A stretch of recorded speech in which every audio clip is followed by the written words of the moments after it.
নমস্কার বন্ধুরা, সমুদ্রের ভিডিও দেখেই বোঝা গেছে আমরা কোনো সমুদ্রে আজকে ঘুরতে যাব। তো কিভাবে গেলাম সেটাই আপনাদের শেয়ার করব।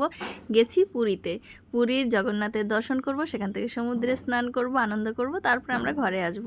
তো প্রথমে আপনাদের দেখিয়ে দিই একটু পুরী ধাম। এটা হচ্ছে পুরী জগন্নাথের ধাম, এটা হচ্ছে মেন গেট। আর পাশেই এটা মেন গেট, ঠিক আছে। আর এই যে পাশে ছোট ওই ওপরে বড় করে লম্বা করে ওটা হচ্ছে মেন ধামটা, ঠিক আছে। ওখানে জগন্নাথের মন্দির আছে। তো প্রথমে আপনাদের এটা দর্শন করিয়ে দিলাম, তারপরে আমি শেয়ার করি আপনাদের সাথে আমরা কিভাবে গেলাম, কতটা কি হলো, কিভাবে কি করলাম।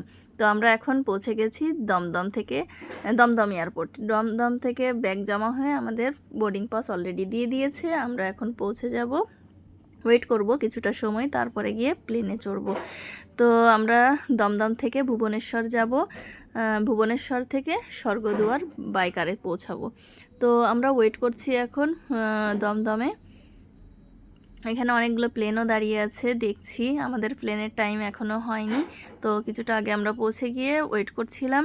তো আপনারাও দেখে অবশ্যই জানাবেন কেমন লাগছে ভিডিওটা। আমার ভিডিওগুলো দেখে যদি আপনাদের ভালো লাগে অবশ্যই সাবস্ক্রাইব করবেন, আর হচ্ছে ফলো বেল আইকনটা অন করে দিবেন বন্ধুরা। তো প্লেনে অলরেডি আমাদের প্লেন চলে এসছে। তো আমরা প্লেনে বসে গেছি, বসে একটু ভিডিও করছি ভেতরে। তো এখান থেকে আবার বললো যে ভিডিও করা যাবে না।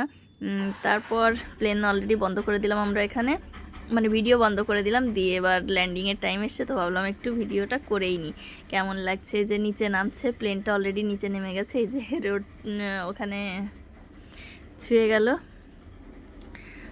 তো বন্ধুরা আমরা এখন অলরেডি সমুদ্রের সামনে। দেখে তো মনের ভেতরে, সমুদ্র দেখা মাত্রই মনের ভেতর অন্যরকম একটা আনন্দ আসে, আনন্দ হয়, খুবই ভালো লাগে। আর এখানে উটগুলোও দাঁড়িয়ে আছে, উটেও অনেকে চড়ছে, আনন্দ নিচ্ছে। তো আমরাও ঘুরছি, সবাই মিলে একসাথে এসেছি সমুদ্রের সামনে, আর খুবই ভালো লাগছে, আনন্দ লাগছে। তো এটা খুব সুন্দর করে সাজানো ছিল। তো বন্ধুরা এই যে আমরা দুজন মিলে ঘুরছি সমুদ্রের সামনে, আর আমি একটু ভিডিও করে নিলাম। আর এখন স্নানের টাইম, তো আমি ওপরে বসে বসে ভিডিও করছি, আর এখানে আমার হাজব্যান্ড আর ছেলে দুজন মিলে স্নান করছে। তো আমিও তাদের একটু ভিডিও করেছিলাম। তারপরে নীল সমুদ্রেরও একটু ভিডিও নিচ্ছি।